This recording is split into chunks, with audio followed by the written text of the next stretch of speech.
So, ayan, ilagay ko na sa loob. Kasya siya. May isang buong crispy pata. Yan. Lagyan ko lang siya ng magic sarap at saka ng crispy fry.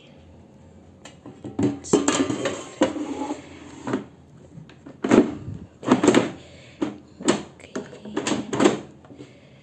Let's try for 200 degrees Celsius. And then for 20 minutes. Okay, urong ko muna sa uy, urong natin kasi may init.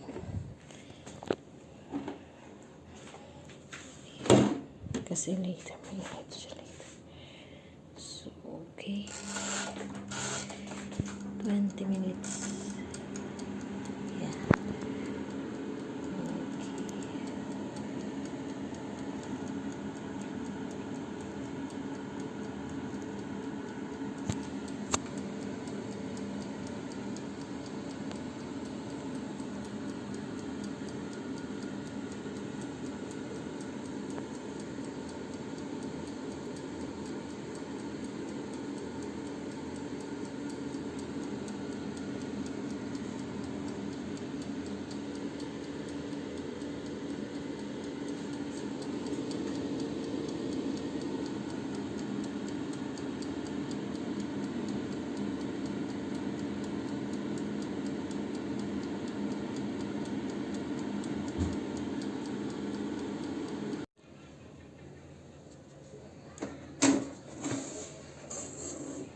Wow!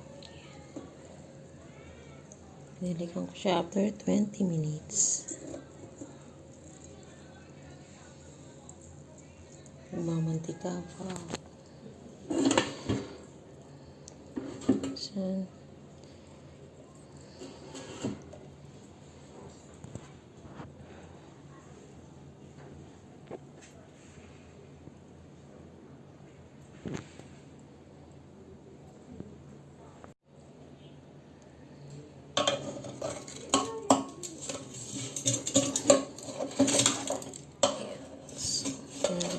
natin siya.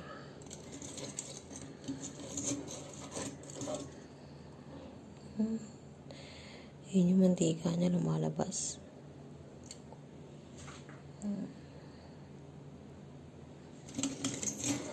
So, another 10 minutes.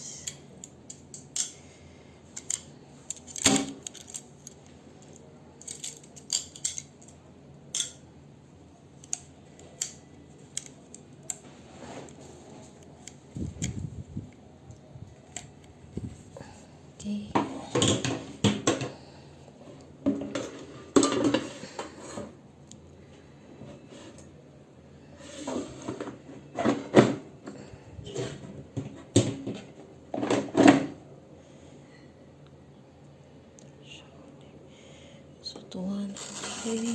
another about 15 minutes.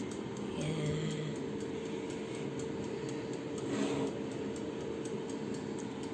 Crispy.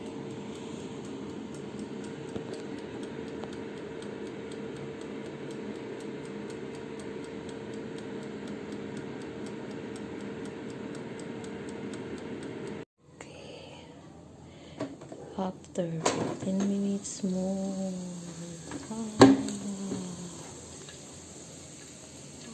Crispy siya.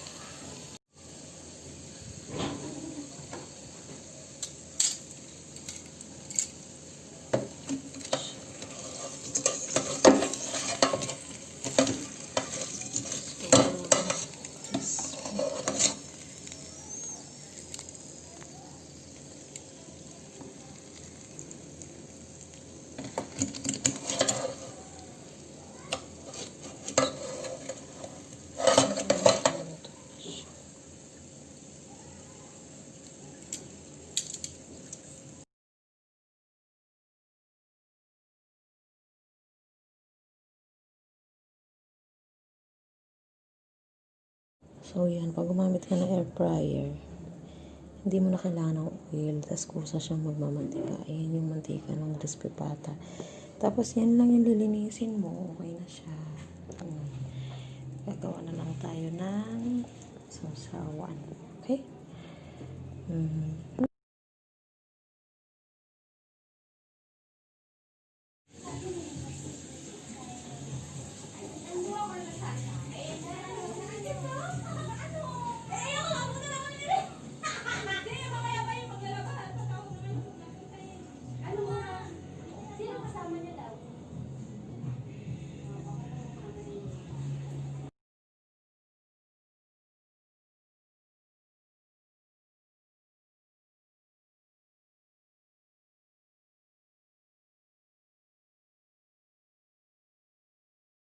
So, ngayon, i-check natin if crispy siya, okay?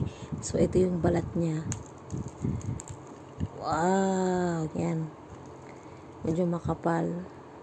Yan. So, nagmamantika siya. Ayaw makita sa video. Yan. Tatry kong ngayon. Sobrang crispy niya. Sarap. So, using air fryer, it's very healthy. Hindi mo na kailangan gumamit ng oil. Pero yung inside niya, as in maluluto. See, nakikita mo yan. Sobrang crispy siya. Ayan, tas malambot. Yan. See, nagmamantika siya. Hindi mo siya ginamitan ng mantika. Diba masarap? Bali, ang ginamit ko lang dito is magic sarap tsaka crispy fry yan lang. Tapos nagawa ko ng sausawan. Kalamansi, toyo, and sibuyas, and suka tsaka sibuyas. Yan. Sobrang. Kasi yan, kahit baligtarin mo siya, yan. Sobrang crispy. Yan, nagmamantika pa siya. So, sarap. Yan.